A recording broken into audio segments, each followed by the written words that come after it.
40 வேட்பாளர்கள் பாண்டிச்சேரி உட்பட 4 கட்சியும் 160 வேட்பாளர்கள் களத்தில். சிதம்பரம் தமிழ்நாட்டிலேயே அனைவரும் எதிர்பார்க்கக்கூடிய ஒரு தொகுதி. மற்ற தொகுதிகளை விட, மற்ற வேட்பாளர்களை விட திருமாவளவனுடைய தேவை தமிழக அரசியலுக்கு தேவை. வன்னியர் ஓட்டு அந்நியர்கள்னு சொல்கிற காலமெல்லாம் போய் இப்போ பாமகவுக்கு இப்போ வன்னியர் ஓட்டு இல்லை. திமுகவுக்கு அடுத்தபடியாக பலமாக இருக்கக்கூடியது சிறுத்தை 4%, 3% கம்யூனிஸ்டுகள்.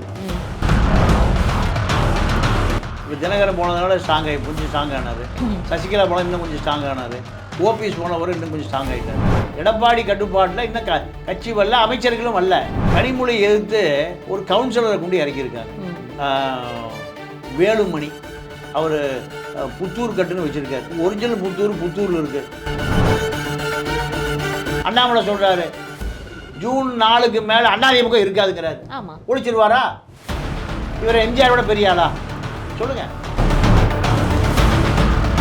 விஜய் அவர்கள் இந்த வாட்டி எதுலையுமே நான் நிக்கல, என்னோட கோல் 2026 சொல்லியிருக்காரு. ஷாம்பைனை திறக்கட்டுமா இல்ல கேம்பைனை திறக்கட்டுமாங்கிறாரு.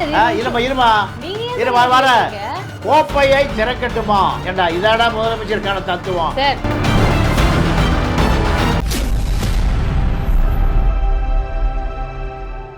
பிக் பேங் தமிழ் பிபிடி. வணக்கம் நேயர்களே, இது பிபிடி அரசியல். இன்னைக்கு நம்மளோட அரசியல் கள நிலவரம் என்ன அப்படின்றத பேசுறதுக்காக தமிழா பாண்டியன் சார் இருக்காரு. அவர்கிட்ட நிறைய விஷயங்கள் கேட்டு தெரிஞ்சுப்போம். வணக்கம் சார். வணக்கம் சார். இப்போ என்ன அப்படின்னா, தமிழக அரசியல் களம் தேர்தல் சூடு பிடிச்சிட்டு இருக்கு. ஏப்ரல் 19 நம்ம ஓட்டு போடுறதுக்கு வேற ரெடியாக இருக்கிற இந்த இதில் எல்லா இடத்துலையும் தேர்தல் பிரச்சாரங்கள் ஆகட்டும் சரி, பரப்புரைகள் ஆகட்டும் சரி, ரொம்ப பிரம்மாண்டமாக போயிட்டுருக்கு அப்படின்னு கூட சொல்லலாம் சார். அப்படி இருக்கும்போது இப்போ நமக்கு மோடி அவர்களும் சரி, ராகுல் காந்தி அவர்களும் சரி, அமித்ஷா அவர்களும் சரி, நிறைய பேர் இந்த தமிழ்நாடு சைடே நிறைய பேர் வாக்கு சேகரிக்கிறதுக்காக வராங்க. இது எப்படி சார் பார்க்கப்படுது? தமிழக அரசியல் களம் எப்படி இருக்குது இப்போது? இல்லை, தமிழக அரசியல் களம் 4 முனை போட்டி. திமுக தலைமையில் ஒரு பலமான கூட்டணி. அதிமுக தனித்து நிற்கிது, கூட தேமுதிக நிற்கிது. தேமுதிக வாக்கு வங்கியே இல்லை. ஈரோடு கிழக்கில் 1% கீழே 0.4%. அடுத்து பிஜேபி கூட்டணி. பிஜேபியில் 2% உள்ள, அது கூட்டணி கட்சிகளோடு சேர்ந்து 2%. பாமக கூட்டணி. மீதி கட்சியெல்லாம் லெட்டர் பேடு மட்டும் இருக்குது. ஐஜேகே பச்சைமுத்து அது பெரிய கட்சியே இல்லை. அவர் தான் கட்சி தான் அவர் மகன் தான் கட்சி. அடுத்து ஏசி சண்முகம், அவர் ஒரு கல்வி வியாபாரி. பாதி நாள் மைசூரில் இருக்கிற மைசூர் பழைய பேலஸ், இப்போ அது தாஜ் ஹோட்டல், 5 நட்சத்திர ஹோட்டல், அங்கே தான் இருப்பார். சினிமா டிஸ்கஸில் இருப்பார். இதுதான் அவருடைய கட்சி. அடுத்து ஜான் பாண்டியனையும் கிருஷ்ணசாமியும் நேரடியாக மோத விட்டுருக்காங்க. அப்படி இதுதான். இதை தாண்டி பிஜேபியில் தேவநாதன் யாதவ், இவர் இப்போ மயிலாப்பூர் ஃபண்டில் எப்போ ஜெயிலுக்கு போகிறாருன்னு தெரியல. இப்படி 4. அடுத்து நாம் தமிழர். 4 கட்சி கூட்டணி தமிழ்நாட்டில் இப்போ அரசியல் களத்தில் நிற்கிது. 4 கட்சியும் எத்தனை 40 வேட்பாளர்கள் பாண்டிச்சேரி உட்பட 4 கட்சியும் 160 வேட்பாளர்கள் களத்தில் இருக்காங்க. இந்த 160 வேட்பாளரில் 40 பேர் தான் டெல்லிக்கு போக போகிறாங்க. மீதி 120 பேர் வீட்டுக்கு தான் போக போகிறாங்க. இந்த திமுக கூட்டணி பாண்டிச்சேரி 39-40 இவர்கள் வெற்றி பெறுவதற்கான சூழல் எப்படி இருக்குது? இதுதான் இப்போ தமிழ்நாட்டு அரசியல். அதிமுகவை பொறுத்த வரைக்கும் அதிமுக இந்த தேர்தலில் எப்படியாவது 10 சீட்டு ஜெயிச்சிடணும் என்பதுதான் எடப்பாடிக்கு இரவு பகலாக மாவட்ட செயலாளர்களையும் முன்னாள் அமைச்சர்களையும் வேலை வாங்கிட்டு இருக்கார். ஆனால் அந்த அளவுக்கு அவர் ஸ்ட்ராங்கான கேண்டிடேட்டை எங்கேயுமே நிறுத்துகிற மாதிரி தெரியலையே சார். இல்லை, அதிமுகவில் வேட்பாளர்கள் யாரும் களத்திலேயே வரல. ஏன்னா இன்னும் அவருடைய கட்சி அவர் கட்டுப்பாட்டில் வரல. அவருடைய கட்டுப்பாட்டில் கட்சி இன்னும் வரல. கனிமொழி எதிர்த்து ஒரு கவுன்சிலரை கொண்டு இறக்கியிருக்காங்க. வேலுமணி அவர் புத்தூர் கட்டுன்னு வச்சுருக்கார். ஒரிஜினல் புத்தூரில் இருக்குது, இவர் போலி புத்தூர். அப்போ கனிமொழி எதிர்ப்பதற்கு சரியான வேட்பாளரா? இல்லை. புரியுது சார். வேலுமணி கனிமொழியை எதிர்ப்பாரா? இல்லை. என்ன காரணம் கேட்டிங்கன்னா, தூத்துக்குடியில் செல்லப்பாண்டி இருக்கார், சண்முகநாதன் இருக்கார், முன்னாள் அமைச்சர்கள். அவங்க 2 பேரும் களத்துக்கே வரமாட்டேன்ட்டாங்க. அதுதான் சார் ரொம்ப ஆச்சரியம். அதான் கட்டுப்பாடு கட்சி வரல. அதான் எடப்பாடி கட்டுப்பாட்டில் இன்னும் கட்சி வரல, அமைச்சர்களும் வரல. அமைச்சர்களை பூரா மிரட்டக்கூடிய நிலைமையில் எடப்பாடி இல்லை. இந்த தேர்தலில் இதெல்லாம் நமக்கு கைப்புண்ணுக்கு கண்ணாடி வேணுமான்னு தெரியுது. ஏன் சார் அவருக்கு ஒரு மாதிரி பயமா? ஏன்னா நம்ம வந்து ஏதாவது பேசினா ஓபிஎஸ் அவர்களும் டிடிவி தினகரன் அவர்களும் வந்து இப்போ இணைஞ்சிட்டாங்க அப்படின்னா இபிஎஸ் அவர்களுக்கு வந்து எடப்பாடி அவர்களுக்கு பயம் இருக்க தானே சார் செய்யும். நம்ம கிட்ட இருக்கிற மிச்சம் இருக்கிற அமைச்சர்களும் வந்து இந்த மாதிரி பிரிஞ்சு போயிட்டாங்க அப்படின்னா, ஏன்னா பிஜேபி எப்படியாவது இவங்களை கொண்டு நம்ம ஏடிஎம்கேயோட இத்தனை நாள் கூட்டணியில் இருந்தது, எப்படியாவது இவங்களையும் நம்ம கூட நமக்கு பக்கம் இழுத்துக்கிட்டா அவங்களுக்கு இன்னும் பிஜேபிக்கு ரொம்ப ஸ்ட்ராங்கான ஒரு விஷயமா தானே சார் ஆகும். அப்போது அதை எடப்பாடி அவர்கள் யோசிக்கிறதுனால தான் கல நிலவரம் தெரிஞ்சு அமைதியாக இருக்காரோ?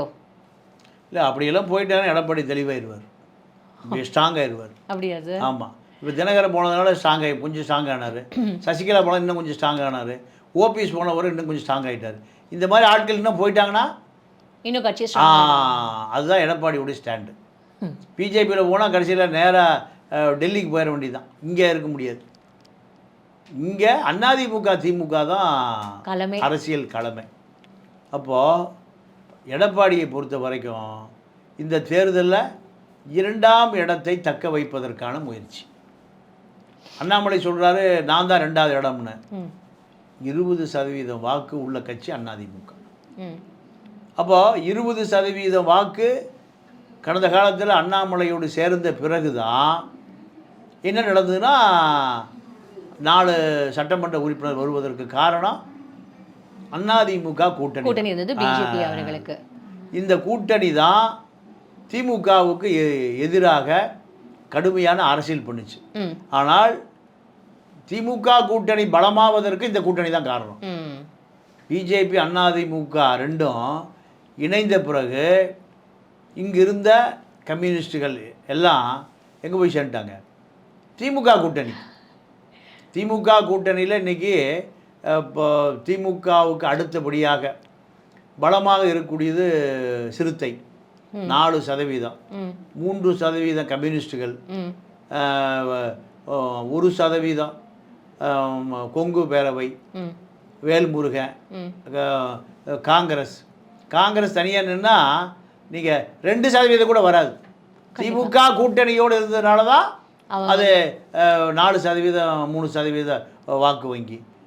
இது இப்போ நம்ம இப்போ பேசும்போது தொல் திருமாவளவன் அவர்கள் எவ்வளோ வந்து ஸ்ட்ராங்கான ஒரு பர்சன், எவ்வளோ வந்து ஒரு ஸ்ட்ராங்கான கேண்டிடேட்ன்றது நமக்கு தெரியும். அவர் டிஎம்கேயோட எவ்வளோ நாளாக வந்து அந்த கூட்டணியில் இருக்காருன்றது தெரியும். இப்போ அவர் கொடுத்துருக்கிற அந்த 2 சீட்டில் அவர் கண்டிப்பாக ஜெயிச்சிடுவார் இல்லை சார்? அவர் வந்து இப்போ ஏன்னா அவர் வந்து அந்த நிற்கிற அந்த இடம் வந்து ரொம்ப ஸ்ட்ராங்கான ஒரு இது, அவருக்கான மக்கள் எப்போதுமே ஒரு கூட்டம் இருக்கும்ல சார், அதை நீங்கள் எப்படி பார்க்குறீங்க? இல்லை, சிதம்பரத்தை பொறுத்தவரை சிதம்பரம் தமிழ்நாட்டிலேயே அனைவரும் எதிர்பார்க்கக்கூடிய ஒரு தொகுதி. மற்ற தொகுதிகளை விட, மற்ற வேட்பாளர்களை விட, நீங்கள் இப்போ கனிமொழியாகட்டும், கலாநிதி மாறனாக இருக்கட்டும், கலாநிதி வீராசாமியாக இருக்கட்டும், இவர்களை விட ஒரு அதாவது வைகோவுக்கு அடுத்தபடியாக நீங்கள் வைகோ வந்து 91ல் எப்படி ஒரு இளம் துருக்கியர்னு சொல்லுவாங்க, இளம் பார்லிமெண்டேரியன், அதே போல் இன்றைக்கி நாடாளுமன்றத்தில் திருமா தான். அப்போது மக்கள் என்ன நினைக்கிறாங்கன்னா, தமிழக அரசியலை ஆணித்தரமாக எடுத்து வைக்கக்கூடியவர் திருமாவளவன். அப்போ திருமாவளவன் உடைய தொகுதி தனி தொகுதி அல்ல, அது ஒரு பொது தொகுதி. அவருடைய எழுச்சி மாநாடு அதாவது தனி தொகுதி தான் அறிவிக்கப்பட்டிருக்கு அரசால். ஆனால் மக்கள் எல்லாரும் என்ன நினைக்கிறான், பொதுவாக திருமாவளவன் டெல்லிக்கு போகணும். ஏன்னா பிஜேபியை சனாதனத்தை எதிர்த்து, சாதியத்தை எதிர்த்து, கார்ப்பரேட்டை எதிர்த்து முழுமையாக தமிழக மக்களுடைய கருத்தை பதிவு செய்யக்கூடியவர். திமுக நாடாளுமன்ற உறுப்பினர்களை பேச பயப்படுகிற செய்திகளை அவர் அங்கே பேசுவார். நீங்கள் திமுகவுக்கு பிஜேபிக்குமான சண்டையில் முன்கள போராளியாக நீங்கள் யாரை தள்ளி விடுறா? சிறுத்தைக்கு தான் தள்ளி விடுது திமுக. நீங்கள் கொஞ்சம் இது பண்ணுங்க.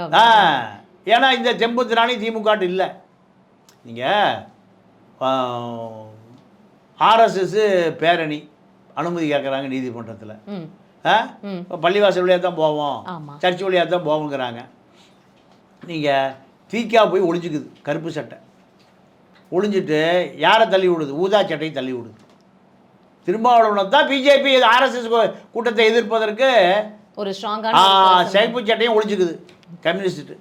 கம்யூனிஸ்டையும் காணா, கருப்பு சேப்பு சட்டையும் காணா, கருப்பு சட்டை வீரமணியும் காணா, எல்லா சட்டையும் ஊதா சட்டையும் முன்னாடி தள்ளி விட்டு நீ போய் நில்லு, ஏன்னா உனக்கு தான் பயப்படுவான். பிஜேபி ஆர்எஸ்எஸ் உன்னை கண்டாத்தாயா பயப்படுவான், நீ தான் நிற்கணும். அப்போது திருமாவளவனுடைய தேவை தமிழக அரசியலுக்கு தேவை, இந்திய அரசியலுக்கு தேவை, நாடாளுமன்றத்துக்கு தேவை. இத்தனை தேவைகள் உள்ள ஒரு நபர் தான் சிதம்பரத்தில் இப்போ தேர்தல் நிற்கிறார். இங்கே அவருக்கு தலித்து வட்டத்துக்குள்ளே அடக்க முடியாது. ஏன்னா நீங்கள் முஸ்லீம்களுக்கு அவர் இன்றைக்கி பாதுகாவலர், கிறித்துவர்களுக்கு பாதுகாவலர், தமிழ் தேசியத்துக்கு பாதுகாவலர், இத்தனை விஷயத்துக்கான அடையாளமாக பார்க்கப்படுகிறார். அப்போது அங்கே வன்னியர் ஓட்டு அந்நியர் கிள்ளின்னு சொல்கிற காலமெல்லாம் போய் இப்போ பாமகவுக்கு இப்போ வன்னியர் ஓட்டு இல்லை. பாமக ஓட்டு வன்னியருக்கு இருந்தால் விஜயகாந்தியா ரிஷிவந்தியத்திலையும் விருதாச்சலையும் ஜெயிக்கிறாரு கண்டிப்பாக சார். அதனால் வன்னியர் ஓட்டே இப்போ திருமாவுக்கு தான் விழுகும், சிறுத்தைக்கு தான் விழுகும். என்ன காரணம் கேட்டிங்கன்னா, சிதம்பரம் தொகுதியிலிருந்து ஒரு ஆண்மகன் டெல்லிக்கு போனால் மோடியை எதிர்த்து கேட்க முடியும். இந்த பதிவு பல முறை நிரூபிச்சிருக்காரு. வைகோ ஒரு காலத்தில் இலங்கை பிரச்சனை நடக்கிற பொழுது பேசிகிட்டு இருக்கும்போது ராஜீவ்காந்தி போனாராம். மிஸ்டர் ராஜீவ்காந்தி, நான் கேட்பதற்கு பதில் சொல்லி அப்புறம் போங்கன்னாராம். திரும்பி வந்து உட்காந்து பதில் சொல்லிட்டு போனாராம். பாராளுமன்ற வரலாறு வைகோ. இப்போ வைகோக்கு 80 வயசு ஆகி போச்சு. அவரு அப்போ ஒரு சீட்டு இப்போ அவருக்கு கொடுத்துட்டு இருக்கிறதெல்லாம் வந்து இல்லை, அது அவருடைய தலைவிதியை அவரே தீர்மானித்து கொண்டார். அதுக்கு யார் என்ன பண்ண முடியும்? இங்கே மதிமுக உடைந்த பிறகு 93ல் திமுக ரெண்டாக பிளந்து திமுக காரன் பூரா எங்கே வந்துட்டான்? வைக்க பின்னாடி வந்துட்டான். ஆமாம் சார், அது அந்த இது நாங்கள் படித்தோம். அதிமுக இவர் பேசின அந்த ஒரு எழுச்சியான ஒரு விஷயம் மக்களை எந்த அளவுக்கு வந்து பாதிச்சு இவர் பின்னாடி கொண்டு வந்து சேர்த்துருக்கு அப்படின்னா, கணேசமூர்த்தி அவர்கள்லாம் வந்து டே ஒன்லேருந்தே வந்து மதிமுக அவரோட கூட்டணியில் இருக்கார் இல்லை சார். அப்படிப்பட்ட ஒரு ஸ்ட்ராங்கான கட்சி. அப்படி இவரே வந்து ஒரு எழுச்சி தமிழனா வந்து நம்மளோட ஈழத் தமிழர்களுக்காக எவ்வளோ பேசியிருக்காங்க அப்படின்றத அந்த விஷயங்களையும் நம்ம அன்னைக்கு வைகோ இருந்தால் இன்னைக்கு திருமாவளவன் விட்டு அவர் வழி இல்லை. என்ன காரணம்னா, ஈழ பிரச்சனையாகட்டும், இங்கே இருக்கிற தமிழர் தேசிய பிரச்சனையாகட்டும், தலித் பிரச்சனையாகட்டும், முஸ்லீம் பிரச்சனை, கிறித்துவ பிரச்சனை, எந்த சமூக நீதி பிரச்சனையாகட்டும், இவர் குரல் எல்லா நேரம் திருமாவட்டம் போனால் சரியாக இருக்கும். அப்போ இவருக்கு 2 சீட்டு தானே சார் ஒதுக்கியிருக்காங்க. இல்லை, அது திமுக அவனுடைய பலவீனம். திமுக தன்னை மீறி வளர்ந்துடக்கூடாதுன்னு நினைக்குது. இவருக்கு நிறைய ஸ்ட்ராங்காக இருக்கிறதுனால இவர் எங்கே நமக்கு மேலே வளர்ந்துருவாரோ அப்படின்ற ஒரு தாட். திமுக எப்பவுமே அப்படி தான். திமுக கருணாநிதி காலத்துலேயும் அப்படி தான். நீங்கள் விஜயை வளரக்கூடாது நினச்சவர் தான் கருணாநிதி. திமுக நீங்கள் சிறுத்தை மீது ஒரு பெரிய குற்றச்சாட்டு இருக்குது. என்ன குற்றச்சாட்டுனா, ஈழத்தமிழர் பிரச்சனையில் அத்தனை திமுக மீது விழுந்த சேறுகள், சகதிகள், குப்பை, கூளம் எல்லாத்தையும் தானாக தாங்கி கொண்டார். இல்லை, அன்னைக்கு திமுக கதையை காலி, திமுகவே இருந்திருக்கு, அழிஞ்சு போயிருக்கு. அவருக்கு அவ்வளோ புரிதல் இருக்கு. அப்போ திமுக மீது விழுந்த வசவுகளை உலக நாட்டில் இருக்கிற பூரா திட்டுனான், கருணாநிதி திட்டுனான். அத்தனை வசவும் யார் வாங்கிட்டா? திருமாவளவன் தான் வாங்கிட்டார். திருமாவளவனை தவிர இந்த ஈழ பிரச்சனை கடைசியில் 2009 பிரபாகரனோட நெருங்கிய நண்பராக இருந்து உலக நாடுகள் 195 நாடு இருக்குது. 195 நாடுகளிலையும் நீங்கள் பல முறை, நான் பல இடங்களை பதிவு பண்ணியிருக்கேன், 500 முறை பறந்து ஈழத்தமிழனுக்காக குரல் கொடுத்தவர் திருமா. இதெல்லாமே கருணாநிதி மீது விழுந்த திமுக மீது விழுந்த சேறுகளை, சகதிகள்லாம் தன் மீது தற்காத்து கொண்டார். திமுகவை அன்னைக்கு அப்படி காப்பாற்றலினா திமுக இன துரோகி கட்சியாக அது அறிவிச்சிருப்பான். அப்போ இவ்வளோ பெரிய சேறுகளையும் சகதியிலையும் வாங்கின திருமாவுக்கு 2 சீட்டுக்குமே சீட்டே இல்லை. ஏன்? 3வது சீட்டு கொடுத்தா அடுத்து 4000, 4 5000. எதிர்காலத்தில் நீங்கள் திமுக அதிமுகவுக்கு போட்டியாக நீங்கள் சிறுத்தை வந்துடும். இதுதான் திமுகவுடைய ராஜதந்திரம். அவர் தனியாக நிற்க முடியாதா சார்? இல்லை, தனியாக நிற்பதற்கு தமிழ்நாடு களம் இல்லை. தமிழ்நாடு களம் அதிமுக திமுக தான் களம். ஓகே, அப்போ ஏடிஎம்கேவோட போகிறதுக்கான சான்சஸ் இருக்கும். நீங்கள் ஏடிஎம்கே பிஜேபியோட இருந்தால் தான் முதல்ல சொல்லிட்டாரு. பாஜக பாமக 2 இருந்தால் நான் வரமாட்டேயா. இப்போ எடப்பாடி பாமக கூட்டணி வெளியே விட்டுட்டு இப்போ எடப்பாடி தனியாக வெளியே வந்துட்டார். வந்து அவருக்கு முஸ்லீம்கள் இப்போ நம்ப மறுக்கிறான், கிறிஸ்துவர்கள் நம்ப மறுக்கிறாங்க, கம்யூனிஸ்டுகள் நம்ப மறுக்கிறாங்க. ஆனால் தான் பிஜேபி எதிர்ப்பாளர் என்பதை எடப்பாடி தொடர்ந்து வலியுறுத்தினால் மட்டும்தான் எதிர்காலத்தில் இந்த சிறுத்தை கூட்டணி இந்த பக்கம் வரும், கம்யூனிஸ்ட் கூட்டணி இந்த பக்கம் வரும். வந்தால் மட்டும்தான் 26 சட்டமன்ற தேர்தல் நீங்கள் முழுமையாக திமுக கூட்டணி உடைஞ்சு திமுக கூட்டணி பூரா அதிமுக கூட்டணிக்கு வந்து எடப்பாடி முதலமைச்சராவது 2026 தவிர்க்க முடியாது. சார், நீங்கள் இப்படி சொல்கிறீங்க. இப்போது வந்து என்ன, பிஜேபி வந்து இங்கே ஆட்சிக்கு வந்துடுச்சு அப்படின்னா திராவிட கட்சிகள், திராவிட இயக்கமே இருக்காது, ஃபுல்லாக இங்கே பிஜேபி தான் இருக்கும் அப்படின்ற மாதிரி வேறு வலைதளங்களில் பேசப்படுதே சார். இல்லை, வலைதளங்களில் சில சங்கிகள் சொல்லுவதெல்லாம் சட்டமாகாது.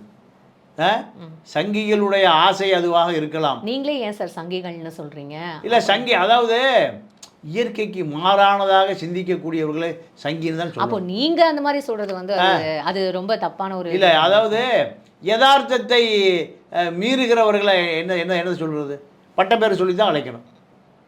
யதார்த்தத்தை நீங்கள் இந்த தமிழ்நாடு கள நிலவரம் திமுக அதிமுகவை சார்ந்தது. இது பெரியாரால் உருவாக்கப்பட்ட அரசியல்.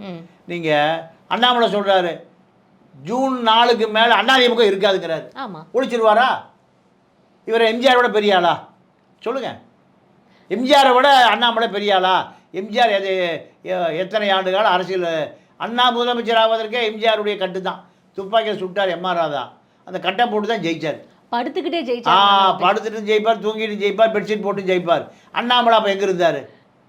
அண்ணாமலை ஒழிச்சிருவாரா அதிமுக? சார், ஒரே ஒரு விஷயம் சார், இங்க நம்ம வந்து நடுநிலையா பேசுற இந்த இதுல நான் உங்களுக்கு ஒரு விஷயம் சொல்லணும். தமிழக வெற்றி கழகமான விஜய் அவர்கள், ஏன் நடிகர் விஜய் அவர்களுக்கும் வந்து மக்கள் வாய்ப்பு கொடுக்கறதுக்கான சான்சஸ் ஜாஸ்தி இருக்கு. ஆமா, 2026 சட்டமன்ற தேர்தலில் நம்ம பேசுறோம். இப்போ தேசிய கட்சி காங்கிரஸ் காலி பண்ணிட்டு தான் திமுக வருது இல்லையா? 67 காங்கிரஸ் தோத்து போச்சு. காமராஜராலே காங்கிரஸை காப்பாற்ற முடியல, காங்கிரஸ் தோத்து போச்சு. அதுக்கு காரணம் காங்கிரஸ் அவர் வந்து காமராஜர் அவரை விட்டு கொடுத்துட்டாங்கன்னு தானே சார்? இல்லை, அதுதான் காங்கிரஸும் காலி, காமராஜர் காலி, மக்கள் மறந்துட்டான். அப்போது அடுத்து திமுக வருது, அண்ணா வராது. தேசிய கட்சியே வேண்டான்னு தான் வருது. காங்கிரஸே பிஜேபி ஒன்று தான். அப்போ பிஜேபி ஆரம்பிக்கவே இல்லை. தேசிய கட்சி வேண்டான்னு தான் மாநில கட்சி வருது, திராவிட இயக்கம் வருது. இப்போ திராவிட இயக்கமே நீர்த்து போச்சு. நீர்த்து போய் தான் சீமானுக்கு 5% ஓட்டு இல்லையா? இப்போ 7%. ஆமாம், 77%, 5.5 தான். இப்போ நாம் தமிழர் 5.5, வெற்றி கழகம் விஜய், திராவிடங்கிற பேரே இல்லை. யார் கட்சி ஆரம்பித்தாலும் தேசிய முற்போக்கு திராவிட கழகம், மறுமலர்ச்சி முற்போக்கு திராவிட கழகம், இப்படி தான் மறுமலர்ச்சி திராவிட கழகம் இப்படி தான் வரும். அண்ணா திராவிட முன்னேற்ற கழகம் இப்படி தான் வரும். இப்போ இந்த பேரை வச்சா ராசிலின்னு முடிவு பண்ணிட்டான். திராவிட இயக்கம் நீர்த்து போச்சு. நாம் தமிழர், தமிழக வெற்றி கழகம், திராவிடமே இல்லை பாருங்க. அப்போ இந்த திராவிடம் தோற்று போச்சு தான் அர்த்தம். சரி, திராவிடம் தோற்று போய் தமிழ் தேசிய அரசியலை இப்போ தமிழக வெற்றி கழகத்தில் 75 லட்சம் பேர் இருக்கிறதா பத்திரிகை சொல்லுது. எனக்கு அது நம்பிக்கை இல்லை. எனக்கு அது சினிமா பார்க்குறவனுக்கு எண்ணிக்கையை சொல்லிட்டான்னு நினைக்கிறேன். சார், என்ன இப்போ நீங்க எப்படி தெரியுமா பேசுறீங்க? இப்ப இருக்கிற காலகட்டத்தை வச்சு பேசுறீங்க சார். நான் வந்து அதனால தான் 2026ல ஓட்டு எண்ணிக்கை ஜாஸ்தி இருக்கும். அப்போ யங் ஜென்ரேஷன்ஸ் நிறைய பேர் வந்து ஓட்டு போடுறதுக்காக காத்துட்டு இருப்பாங்க. அதனால தான் விஜய் அவர்கள் இந்த வாட்டி வந்து எதுலையுமே நான் நிக்கல, என்னோட கோல் வந்து 2026ன்னு சொல்லியிருக்காரு. அப்ப அவரும் வந்து ஒரு ஸ்ட்ராட்டஜி பிளானிங் பண்ணி தானே சார் 2026க்கு. நேற்று இந்த கோட்டு படம் நேற்று அந்த கேசட் ரிலீஸ் ஒரு பாட்டை பார்த்தேன். சாராய கடையில் சாராய பார்லேயே எடுத்திருக்காரு. நீங்கள் ஏன் பார்க்குறீங்க? நீங்கள் ஏன் பார்க்குறீங்க? நான் இந்திய குடிப்பாங்க தமிழன். இப்போ நான் அந்த இல்லை, அப்போ நான் ஏதாவது இலங்கையோ இல்லை இந்தோனேஷியாவில் தான் பார்க்க வேண்டியதில்லை. நானும் தமிழ்நாட்டில் பிறந்துட்டேன், தெரியாமல் பிறந்துட்டேன். ஏன்டா பிறந்தேன்னு யோசிச்சுட்டு இருக்கேன். அந்த படத்தை பார்த்தா நம்ம என்ன வருதுன்னா, ஷாம்பைனை திறக்கட்டுமா இல்லை கேம்பைனை திறக்கட்டுமாங்கிறார். ஷாம்பைன்னா என்னது? சரக்கு. அப்போது அந்த பாட்டு பூரா எங்கே எடுத்திருக்காங்க? முழுக்க பாரில் தான் அந்த படத்தை எடுத்திருக்காங்க. இப்போ நீங்கள் என்ன படத்தோட இதை இல்லைம்மா, இல்லை அவர் தானே அடுத்த முதலமைச்சர். அவர் தானே அடுத்த முதலமைச்சர். அவர் தான் முதலமைச்சர் வேட்பாளர். என்ன அதாவது அந்த பாருங்க, அதாவது பார்ட்டி ஒன்று தொடங்கட்டுமா? என்ன பார்ட்டின்னா என்ன? சரக்கு அடிக்க ஆரம்பிக்கலாமா கிராமத்தில் கேட்பான். அதிரடியாக கிளப்பட்டுமா? விஜய் நேற்று அந்த பாட்டினுடைய எழுதி வச்சிருக்கேன். இருமா வர கோப்பையை திறக்கட்டுமா? எது என்ன கோப்பை? ஏண்டா இதாடா முதலமைச்சருக்கான தத்துவம்? இருமா அடுத்து மைக்கை கையில் எடுக்கட்டுமா? கோப்பையை ஒரு பக்கம் எடுக்கிறாராம், இந்த பக்கம் மைக் எடுக்கிறாராம். அடுத்து அடித்தா என் வாய்ஸ் தான், வெடிச்சா என் பாய்ஸ் தான். சத்தம் பத்தாது விசில போடு. குற்றம் எவனாவது ஏயா நண்பா நண்பி விசில் போடு. என் லாஸ்ட்டு சொட்டு ரத்தம் இருக்கும் வரை என் பார்ட்டி ஓயாது. என்ன பார்ட்டி? சரக்கு பார்ட்டியா? அதாவது மார்லன் பிராண்டோ பெரிய நடிகர், டான் வாக், மாற்றம் வேண்டுமா கோ வாக், என் பின்னாடி வா. அப்புறம் கடைசியா என் பார்ட்டி ஏக்தான் என் வாக்கு. பார்ட்டி சரக்கு. ஏமா இதாம்மா படம். யார் எழுதியிருக்கா? வைரமுத்த பையன் மதன் காய்க்கு எழுதியிருக்கான். ரெண்டு பேருமே மப்பள போதையில் எழுதுனாலும் தெரியல. ஆமா சொல்றது அப்ப நீங்க அந்த பார்ட்டியை தான் நீங்க பாத்தீங்களா? ஷாம்பைன் என்னமா அது? ஷாம்பைன் என்ன? மைக் எடுக்கட்டுமான்னு சொல்லியிருக்காரு. மைக் எடுக்கிறாரு, கோப்பை எடுக்கட்டுமா அப்படின்னு கேட்கிறாரு. அடுத்து என்ன கோப்பை? பசங்க பூரா எங்க படுத்து கிடக்குறான் இப்போ? பாத்தீங்களா ஜாபர் சாதி கதை? பாத்தீங்களா? சரி, இப்போ பள்ளிக்கூட கல்லூரியில் ஜாபர் சாதி கதை பாத்தீங்களா? டன் சார், உங்களோட இதுக்கே நான் வரேன். இப்போ இந்த மாதிரி சீனியர் ஜர்னலிஸ்ட் நீங்க இந்த மாதிரி கமெண்ட் பண்ணுவீங்க அப்படின்றதுக்காக தான் நாளைக்கு அவர் என்ன அந்த படம் பூரா எங்க நடக்குது? டான்ஸ் பூரா எங்க நடக்குது? பார்ல நடக்குதுமா. படத்தை விட்டு நான் படத்தை நடிக்கிறத ஸ்டாப் பண்ண போறேன், பண்ணிட்டேன் நான், அதனால தான் வந்து அரசியல் களத்துக்கே வரேன்றத படம் எடுத்தாரு. ஒரு சிகரெட்டு ஒரு சரக்கு பார்க்கவே முடியாது. அவர் மக்கள் முதலமைச்சர். இப்போ இருக்கிற ஜென்ரேஷனுக்கு ஏற்ற மாதிரி அதை சரக்கு ஜென்ரேஷன் பூரா ஜாபர் சாதிக்கு சரக்கு தான். இதுதான். ஓகே சார், உங்களோட பொன்னான நேரத்துக்கு ரொம்ப நன்றி. வணக்கம். நன்றி, வணக்கம். Big bang Tamil BBT